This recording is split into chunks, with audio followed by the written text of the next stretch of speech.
Hello नमस्कार दोस्तों, स्वागत है आपके अपने YouTube channel JL Jharkhand lives में। दोस्तों हम लोग यहाँ पर जेपीएससी की प्रैक्टिस सेट हम लोग यहाँ पर देख रहे हैं पेपर 2 की। और ये आपके संभावित प्रश्न हो सकते हैं और एग्जाम में ऐसे प्रश्न जो है वो पूछे जा सकते हैं। तो हम लोग यहाँ पर इसी क्रम में आज ये practice set number 14 number practice set हम लोग यहाँ पर देखने वाले हैं। और अगर पिछला आप 13 प्रैक्टिस सेट नहीं देखे हैं तो प्लेलिस्ट में जाकर आप वहाँ पर देख सकते हैं। तो दोस्तों अगर आप जेएल झारखंड लाइव चैनल में अगर नए हैं तो सबसे पहले चैनल को जरूर सब्सक्राइब कर लीजिए और साथ ही जो बेल आइकन बना हुआ है उसको प्रेस कर लीजिए ताकि आगे का जो भी अपडेट्स अगर वीडियो आएगी नोटिफिकेशन सबसे पहले आपको यहाँ पर मिल जाया करेगी। तो दोस्तों चैनल को जरूर सब्सक्राइब कर लीजिए और चलिए हम लोग यहाँ पर आज की प्रैक्टिस सेट नंबर 14 के कुछ महत्वपूर्ण प्रश्न हम लोग यहाँ पर देखते हैं। तो यहाँ पर आज का पहला प्रश्न है, मुगल बादशाह अकबर नागवंशी राज्य की समृद्धि की सूचना पाकर किस वर्ष खोखरा यानी कि छोटा नागपुर पर विजय के लिए शहबाज खान कम्बू को भेजा था। ठीक है, तो मुगल बादशाह अकबर जो थे वे नागवंशी राज्य की समृद्धि की सूचना पाकर किस वर्ष छोटा नागपुर पर विजय पाने के लिए शहबाज खान के नेतृत्व में कम्बू को कब भेजा गया था। तो इसका सही आंसर जो होगा यहाँ पर ऑप्शन नंबर सी इज बिल्कुल सही आंसर हो जाएगा। वर्ष 1585 ईस्वी में। किस वर्ष? 1585 ईस्वी में मुगल बादशाह अकबर द्वारा नागवंशी राज्य की समृद्धि की सूचना पाकर छोटा नागपुर पर विजय पाने के लिए शहबाज खान कम्बू को भेजा था। तो ऑप्शन नंबर यहाँ पर जो होगा सी इज बिल्कुल सही आंसर हो जाएगा। और उस समय जो खुखरा के राजा थे वे कौन थे? मधुकर शाह थे। कौन थे? मधुकर शाह थे। और उन्होंने मुगल अधीनता स्वीकार कर ली थी और वार्षिक कर्ज जो है देना वो स्वीकार कर लिए थे, यानी कि वे हार जो है वो स्वीकार कर लिए थे। कौन? तो मधुकर शाह थे उस समय के राजा यहाँ पर छोटा नागपुर के। तो ऑप्शन नंबर यहाँ पर जो होगा सी इज बिल्कुल सही आंसर हो जाएगा। अगला प्रश्न यहाँ पर, प्रारंभिक काल में इनमें से कौन मुंडा जनजाति के भुयहरी पहड़ा के अधिकारी नहीं थे? इनमें से कौन मुंडा जनजाति के भुयहरी पहड़ा के अधिकारी निम्नलिखित में से नहीं थे प्रारंभिक काल में?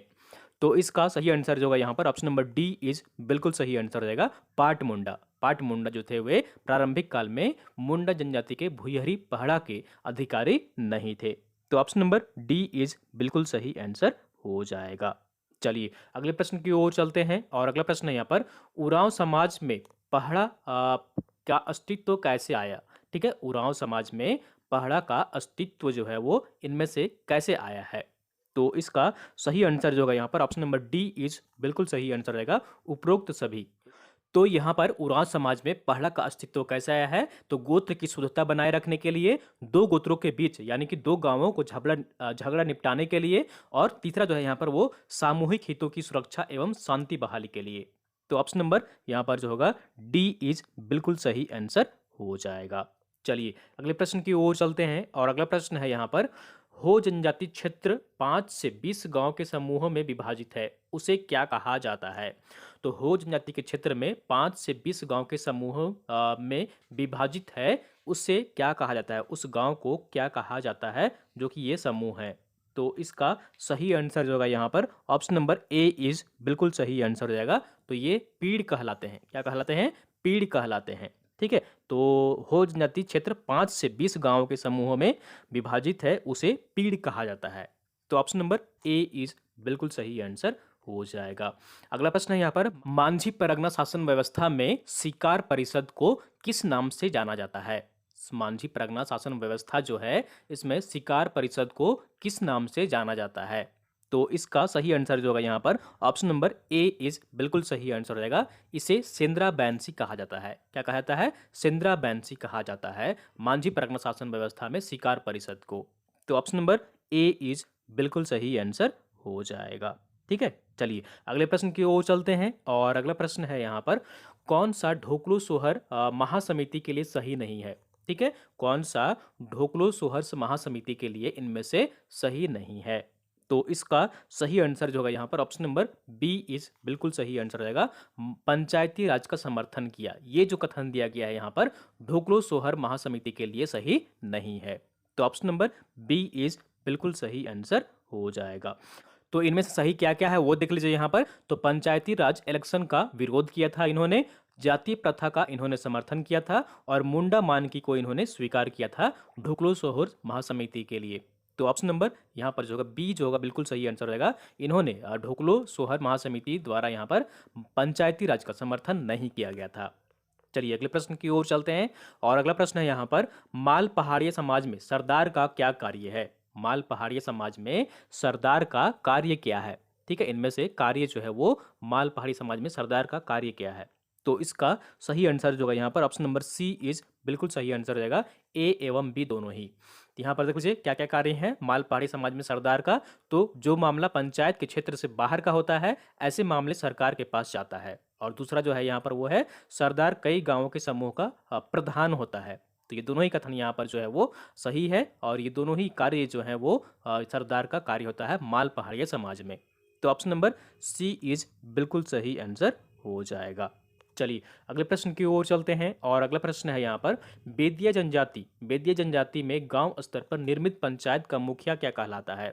बेतिया जनजाति में गांव स्तर पर निर्मित पंचायत का मुखिया क्या कहलाता है इनमें से? तो इसका सही आंसर जो है यहाँ पर ऑप्शन नंबर सी इज बिल्कुल सही आंसर हो जाएगा, सरकार कहलाता है। क्या कहलाता है? सरकार कहलाता है। तो ऑप्शन नंबर सी इज बिल्कुल सही आंसर हो जाएगा। ठीक है, सरकार कहलाता है। चलिए अगले प्रश्न की ओर चलते हैं और अगला प्रश्न है यहाँ पर, छोटा नागपुर काश्तकारी अधिनियम 1908 का अध्याय 3 क्या बताता है? ठीक है, यहाँ पर उल्टा प्रश्न पूछा जा रहा है आपसे कि छोटा नागपुर काश्तकारी अधिनियम 1908 का जो अध्याय है 3 वो किसके बारे में यहाँ पर वर्णन किया गया है? अध्याय 3 में किसके बारे में वर्णन किया गया है? तो इसका सही आंसर जो होगा यहाँ पर वो ऑप्शन नंबर सी इज बिल्कुल सही आंसर हो जाएगा, अधिभोगी रैयत के बारे में बताया गया है। किसके बारे में बताया गया है? अधिभोगी रैयत के बारे में बताया गया है अध्याय 3 में, जो कि छोटा नागपुर काश्तकारी अधिनियम 1908 है उसके अध्याय में 3 में। तो ऑप्शन नंबर सी इज बिल्कुल सही आंसर हो जाएगा। चलिए अगले प्रश्न की ओर चलते हैं और अगला प्रश्न है यहाँ पर, निम्नलिखित में से कौन सी विशेषताएं अस्थायी बंदोबस्त में थीं? ठीक है, इनमें से कौन सी ऐसी विशेषता है जो अस्थायी बंदोबस्त में थी? तो यहाँ पर कथन जो दिया गया है वो देख लीजिए, जमींदार की भूमि का अस्थायी मालिक बनना और जमींदार भूमि को खरीद तथा बेच सकता है। तो इसका सही आंसर जो होगा यहाँ पर ऑप्शन नंबर सी इज बिल्कुल सही आंसर हो जाएगा। ये दोनों ही यहाँ पर जो विशेषताएं हैं वो अस्थायी बंदोबस्त में थी, जमींदार को भूमि का अस्थायी मालिक बनना और जमींदार भूमि को खरीद तथा बेच सकता है। तो ऑप्शन नंबर सी इज बिल्कुल सही आंसर हो जाएगा। चलिए अगले प्रश्न की ओर चलते हैं और अगला प्रश्न है यहाँ पर, रैयत जमीन से संबंधित कौन सा कथन यहाँ पर सत्य है? रैयत जमीन से संबंधित कौन सा कथन यहाँ पर सत्य दिया गया है? पहला कथन है यहाँ पर, मुंडारी खूट कटीदार को जमीन की बिक्री, कब्जा, बदल तथा नीलामी ना हो सकती है। ठीक है, नहीं हो सकती है। दूसरा कथन यहाँ पर दिया गया है, मुंडारी खूट कटीदार की जमीन पर लगान वसूली के लिए मुकदमा नहीं किया जा सकता है। और तीसरा जो यहाँ पर कथन दिया गया है, कोड कर जमीन पर माल गुजारी ली जा सकती है। कोड कर यानी कर, ठीक है, यानी कि गड्ढा करके जमीन पर माल गुजारी ली जा सकती है। इनमें से कौन सा कथन जो दिया गया है वो सत्य है? तो इसका सही आंसर जो होगा यहाँ पर ऑप्शन नंबर ए इज बिल्कुल सही आंसर रहेगा। पहला और दूसरा कथन जो दिया गया है वो सत्य है। ठीक है, तो पहला कथन जो दिया गया है वो है कि मुंडारी खुट कटीदार की जमीन को बिक्री, कब्जा, बदल तथा नीलामी नहीं हो सकती है। और दूसरा जो कथन दिया गया है वो मुंडारी खुट कटीदार की जमीन पर लगान वसूली के लिए मुकदमा नहीं किया जा सकता है। ये दोनों ही यहाँ पर कथन जो दिए गए हैं रैयत जमीन से संबंधित वो सत्य हैं।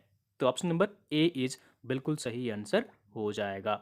चलिए अगले प्रश्न की ओर चलते हैं और अगला प्रश्न है यहाँ पर, सामाजिक प्रभाव मूल्यांकन सोशल असेसमेंट इफेक्ट किसी परियोजना के भूमि के अर्जन अथवा किसी कारणवश सामूहिक रूप से किसी क्षेत्र से कितने परिवारों के अनैच्छिक विस्थापन पर प्रभावित क्षेत्र घोषित करती है? तो सामाजिक प्रभाव मूल्यांकन है जो कि सोशल असेसमेंट इफेक्ट है किसी परियोजना के भूमि के अर्जन अथवा किसी कारणवश सामूहिक रूप से किसी क्षेत्र में कितने परिवारों के अनैच्छिक विस्थापन पर प्रभावित क्षेत्र घोषित करती है। यानी कि कोई भी परियोजना को मान लीजिए कि शुरू हो रहा है इस गांव में, ठीक है, तो किस असेसमेंट पर कितने लोग यहाँ पर प्रभावित होते हैं, विस्थापन लोगों का होता है इस परियोजना से, ताकि उनको यहाँ पर से विस्थापित कर दूसरे जगह शिफ्ट किया जाता है। तो ऐसे स्थिति में कम से कम कितने लोगों का यहाँ पर विस्थापन होता है तो प्रभावित क्षेत्र यहाँ पर घोषित किया जाता है। तो इसका सही आंसर जो होगा यहाँ पर ऑप्शन नंबर बी इज बिल्कुल सही आंसर हो जाएगा। कम से कम 100 लोग, कितने लोग? कम से कम 100 लोग अगर यहाँ पर विस्थापन होते हैं तो इस क्षेत्र को प्रभावित क्षेत्र घोषित किया जाता है। तो ऑप्शन नंबर बी इज बिल्कुल सही आंसर हो जाएगा। सामाजिक प्रभाव मूल्यांकन किसी परियोजना की भूमि के अर्जन अथवा किसी कारणवश सामूहिक रूप से किसी क्षेत्र से 100 परिवारों के अनैच्छिक विस्थापन पर प्रभावित क्षेत्र घोषित करती है। यानी 100 परिवार अगर यहाँ से किसी भी क्षेत्र से विस्थापित होकर दूसरी जगह कहीं जा रहे हैं तो ऐसे क्षेत्र को प्रभावित क्षेत्र घोषित किया जाता है। चलिए अगले प्रश्न की ओर चलते हैं और अगला प्रश्न है यहाँ पर, छोटा नागपुर काश्तकारी अधिनियम 1908 की धारा 53 के तहत निम्न में किस रीति से लगान का भुगतान किया जाएगा। ठीक है, तो 1908 की धारा 53 जो है उस यहाँ पर उसके तहत निम्न में से किस रीति के तहत लगान का भुगतान किया जाएगा छोटा नागपुर काश्तकारी अधिनियम के तहत। तो इसका सही आंसर जो होगा यहाँ पर वो ऑप्शन नंबर डी इज बिल्कुल सही आंसर हो जाएगा। उपरोक्त सभी नीतियों से किया जा सकता है। ठीक है, यहाँ पर जो भी दिए गए हैं इन सभी नीतियों से किया जा सकता है भुगतान लगान का। तो कैसे कैसे किया जा सकता है, तो यहाँ पर पहला है कि माल कचहरी में या फिर डाक मुद्रादेश द्वारा यहाँ पर भेजा जा सकता है, जमा किया जा सकता है, बैंक में चालान द्वारा जमा किया जा सकता है और नगद रूप में भी जमा किया जा सकता है। ठीक है, लगान का जो भुगतान है इन सभी माध्यमों से किया जा सकता है छोटा नागपुर काश्तकारी अधिनियम 1908 की धारा 53 के तहत। तो ऑप्शन नंबर डी इज बिल्कुल सही आंसर हो जाएगा। अगला प्रश्न यहाँ पर, धारा 46 के तहत बेदखली के समय डैश वर्ष है जिसके तहत इस अवधि की समाप्ति के बाद प्रतिकूल कब्जे में रही भूमि का हस्तांतरण परिपूर्ण होगा। ठीक है, तो धारा 46 के तहत यहाँ पर क्या प्रावधान किया गया है, कितने समय के बाद इस अवधि जब वो पूरी हो जाएगी तो प्रतिकूल कब्जे में रही भूमि का हस्तांतरण परिपूर्ण हो जाएगा। तो इसका सही आंसर जो होगा यहाँ पर ऑप्शन नंबर डी इज बिल्कुल सही आंसर रहेगा। कम से कम यहाँ पर जो है वो 12 वर्ष जो है वो अगर यहाँ पर 12 वर्ष की अवधि तक समाप्ति के बाद भी अगर यहाँ पर जो जमीन है भूमि है वो अगर यहाँ पर प्रतिकूल कब्जे में रहता है तो हस्तांतरण हो जाएगा। ठीक है, तो ऑप्शन नंबर डी इज बिल्कुल सही आंसर हो जाएगा। चलिए अगले प्रश्न की ओर चलते हैं और अगला प्रश्न है यहाँ पर, वह व्यक्ति जो किसी व्यक्ति की जमीन खेती कार्य हेतु धारण करता है तथा उसका लगान चुकाता है उसे सीएनटी एक्ट के तहत क्या कहा जाता है। वह व्यक्ति जो किसी व्यक्ति की जमीन खेती कार्य हेतु धारण करता है, खेती के लिए लेता है और उसका लगान चुकाता है उसे सीएनटी एक्ट के तहत जो है वो क्या कहा जाता है। तो इसका सही आंसर जो होगा यहाँ पर ऑप्शन नंबर सी इज बिल्कुल सही आंसर हो जाएगा। इसे भूधारक कहा जाता है। क्या कहा जाता है, भूधारक कहा जाता है। ठीक है, ये याद रखिएगा। तो ऑप्शन नंबर यहाँ पर जो होगा सी इज बिल्कुल सही आंसर हो जाएगा। भूधारण करता है और उसका लगान जो है वही चुकाता है। ठीक है, चलिए अगले प्रश्न की ओर चलते हैं और अगला प्रश्न है यहाँ पर, संथाल परगना काश्तकारी अधिनियम 1949 के अनुसार रैयत के अधिकार का हस्तांतरण निम्नलिखित में से किस वित्तीय संस्थान द्वारा किया जा सकता है, किस वित्तीय संस्थान को कर सकता है। तो इसका सही आंसर जो होगा यहाँ पर ऑप्शन नंबर यहाँ राइट आंसर जो होगा सी इज बिल्कुल सही आंसर रहेगा। केवल एक यहाँ पर पहला ऑप्शन जो दिया गया है यहाँ पर वो एग्रीकल्चर रिफाइनेंस कंपनी के अधीन कृषि निगम को। ठीक है, संथाल परगना काश्तकारी अधिनियम 1949 जो है वो रैयत के अधिकार का हस्तांतरण जो है वो निम्नलिखित में से किस वित्तीय संस्थान को कर सकता है, तो एग्रीकल्चर रिफाइनेंस कंपनी के अधीन कृषि निगम को। तो ऑप्शन नंबर यहाँ पर जो होगा ए इज बिल्कुल सही आंसर हो जाएगा। ठीक है, यहाँ पर केवल एक कथन जो दिया गया है वो सत्य है। ठीक है, चलिए अगले प्रश्न की ओर चलते हैं और अगला प्रश्न है यहाँ पर, एक गैर आदिवासी उपायुक्त की पूर्व अनुमति से अपनी भूमि के क्षेत्रफल का कितना हिस्सा अपनी मां को दे सकता है। ठीक है, एक गैर आदिवासी उपायुक्त की पूर्व अनुमति से अपनी भूमि के क्षेत्रफल का कितना हिस्सा अपनी मां को दे सकता है। गैर आदिवासी की बात की जा रही है। ठीक है, एक गैर आदिवासी उपायुक्त की पूर्व अनुमति से पहले भूमि के क्षेत्रफल का कितना हिस्सा अपनी मां को दे सकता है। तो इसका सही आंसर जो होगा यहाँ पर वो ऑप्शन नंबर बी इज बिल्कुल सही आंसर हो जाएगा। 1/3 कितना, 1/3 भूमि जो है वो एक गैर आदिवासी उपायुक्त की पूर्व अनुमति से अपनी भूमि का क्षेत्रफल 1/3 हिस्सा अपनी मां को दे सकता है। तो ऑप्शन नंबर यहाँ पर जो होगा बी इज बिल्कुल सही आंसर हो जाएगा। चलिए अगले प्रश्न की ओर चलते हैं और अगला प्रश्न यहाँ पर, अनुसूचित क्षेत्र के 100% पदों को कितने वर्षों के लिए स्थानीय निवासियों द्वारा भरा जाएगा। अनुसूचित क्षेत्र के जो 100% पद हैं उनको कितने वर्षों के लिए स्थानीय निवासियों द्वारा भरा जाएगा। तो इसका सही आंसर जो होगा यहाँ पर ऑप्शन नंबर डी इज बिल्कुल सही आंसर हो जाएगा। 12 वर्षों के लिए। कितने वर्षों के लिए, 12 वर्षों के लिए अनुसूचित क्षेत्र के 100% पदों को 12 वर्षों के लिए स्थानीय निवासियों द्वारा भरा जाएगा। तो ऑप्शन नंबर डी इज बिल्कुल सही आंसर हो जाएगा। अगला प्रश्न है यहाँ पर, सीएनटी एक्ट में रैयतों की संख्या एसपीटी एक रैयतों की संख्या से कितनी अधिक है? सीएनटी एक्ट में रैयतों की संख्या एसपीटी एक्ट रैयतों की संख्या से कितनी अधिक है? तो इसका सही आंसर जो है यहाँ पर ऑप्शन नंबर बी इज बिल्कुल सही आंसर हो जाएगा। सीएनटी एक्ट में जो रैयतों की संख्या है वो एसपीटी रैयतों की संख्या से 3 अधिक है। कितनी अधिक है? 3 अधिक है। तो ऑप्शन नंबर यहाँ पर जो होगा बी इज बिल्कुल सही आंसर हो जाएगा। अगला प्रश्न है यहाँ पर, एसपीटी एक्ट 1949 की किस धारा के अनुसार प्रांतीय सरकार को नियम बनाने का अधिकार है? ठीक है, एसपीटी एक्ट 1949 की किस धारा के अनुसार प्रांतीय सरकार के नियम बनाने का अधिकार है? तो इसका सही आंसर जो है यहाँ पर ऑप्शन नंबर सी इज बिल्कुल सही आंसर हो जाएगा। धारा 71 के तहत, किसके तहत? धारा 71 के तहत एसपीटी एक्ट का जो यहाँ पर धारा 71 है उसके तहत प्रांतीय सरकार, जो राज्य सरकार होती है, वो नियम बनाने का अधिकार जो है वो प्रदान किया गया है। तो ऑप्शन नंबर सी इज बिल्कुल सही आंसर हो जाएगा।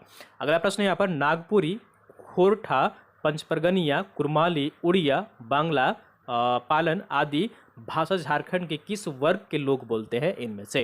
ठीक है, यहाँ पर पूछा जा रहा है आपसे कि नागपुरी, खोरठा, ठीक है, पंचपरगनिया, कुरमाली, उड़िया, बांग्ला, पलाम आदि भाषा जो है झारखंड के किस वर्ग के लोग बोलते हैं? तो इसका सही आंसर जो है यहाँ पर ऑप्शन नंबर ए इज बिल्कुल सही आंसर हो जाएगा। सदान वर्ग के लोग। किस वर्ग के लोग? सदान वर्ग के लोग इस भाषा का प्रयोग करते हैं। तो ऑप्शन नंबर ए इज बिल्कुल सही आंसर हो जाएगा। चलिए अगले प्रश्न की ओर चलते हैं और अगला प्रश्न है यहाँ पर, 1917 में जतरा भगत को किस शर्त पर अंग्रेजी प्रशासन ने रांची जेल से रिहा किया था? 1917 में जतरा भगत को किस शर्त पर अंग्रेजी प्रशासन ने रांची जेल से रिहा किया था? तो इसका सही आंसर जो होगा यहाँ पर ऑप्शन नंबर डी इज बिल्कुल सही आंसर रहेगा। इन सभी शर्तों के आधार पर जो है वो जतरा भगत को अंग्रेजी प्रशासन ने रांची जेल से रिहा किया था। तो क्या क्या शर्त थे? तो अपने सिद्धांतों पर यहाँ पर वार नहीं करेगा, शांति बनाए रखेगा, थाना में हाजिरी लगाएगा। इन सभी शर्तों पर जतरा भगत को अंग्रेजी प्रशासन ने रांची जेल से रिहा किया था। तो ऑप्शन नंबर डी इज बिल्कुल सही आंसर हो जाएगा। अगला प्रश्न यहाँ पर, झारखंड के किस क्षेत्र में क्रांतिकारियों ने स्वर्ण संघ नामक संस्था स्थापित की थी? झारखंड के किस क्षेत्र में क्रांतिकारियों ने स्वर्ण संघ नामक संस्था स्थापित की थी? तो इसका सही आंसर जो होगा यहाँ पर ऑप्शन नंबर ए इज बिल्कुल सही आंसर हो जाएगा। गिरिडीह में। कहाँ पर? गिरिडीह क्षेत्र में क्रांतिकारियों ने स्वर्ण संघ नामक संस्था स्थापित किया था। तो ऑप्शन नंबर ए इज बिल्कुल सही आंसर हो जाएगा। ठीक है, चलिए अगले प्रश्न की ओर चलते हैं और अगला प्रश्न है यहाँ पर, 1930 में इनमें से किसने किसान सभा की स्थापना की थी और इसके प्रथम अध्यक्ष कौन थे? ठीक है, 1930 में इनमें से किसने किसान सभा की स्थापना की और इसके प्रथम अध्यक्ष जो थे वो कौन थे? तो इसका सही आंसर जो होगा यहाँ पर ऑप्शन नंबर ए इज बिल्कुल सही आंसर रहेगा। इसके प्रथम जो अध्यक्ष थे वे थे ठेवले उरांव। कौन थे? ठेवले उरांव थे इसके प्रथम अध्यक्ष। तो ऑप्शन नंबर ए इज बिल्कुल सही आंसर हो जाएगा। और इसकी स्थापना जो की गई थी वो कब की गई थी? यहाँ पर 1930 ईस्वी में की गई थी। ये भी आप याद रखिएगा। चलिए अगले प्रश्न की ओर चलते हैं और अगला प्रश्न यहाँ पर, रामगढ़ कांग्रेस अधिवेशन में स्वागत समिति का अध्यक्ष कौन था? ठीक है, रामगढ़ कांग्रेस अधिवेशन में स्वागत समिति का अध्यक्ष इनमें से कौन था? तो इसका सही आंसर जो होगा यहाँ पर ऑप्शन नंबर बी इज बिल्कुल सही आंसर हो जाएगा। राजेंद्र प्रसाद थे। कौन थे? राजेंद्र प्रसाद थे यहाँ पर स्वागत समिति के यहाँ पर अध्यक्ष। तो ऑप्शन नंबर बी इज बिल्कुल सही आंसर हो जाएगा। 1940 ईस्वी में रामगढ़ कांग्रेस अधिवेशन में स्वागत समिति के अध्यक्ष जो थे वो डॉक्टर राजेंद्र प्रसाद थे। ठीक है, ये याद रखिएगा। ठीक है, तो दोस्तों ये थी यहाँ पर आज के कुछ महत्वपूर्ण प्रश्न। उम्मीद करता हूँ आपको वीडियो पसंद आई है। जरूर लाइक करिए, चैनल को सब्सक्राइब नहीं कि सब्सक्राइब कर लीजिए और वीडियो को आप लोग अपने दोस्तों के साथ अधिक से अधिक शेयर कर दिया करिए ताकि अन्य लोग भी यहाँ पर जुड़ सके और कुछ महत्वपूर्ण प्रश्न यहाँ पर देख सकें। यदि आप जेपीएससी की तैयारी कर रहे हैं तो ऑनलाइन टेस्ट सीरीज के लिए डाउनलोड करें आज ही हमारे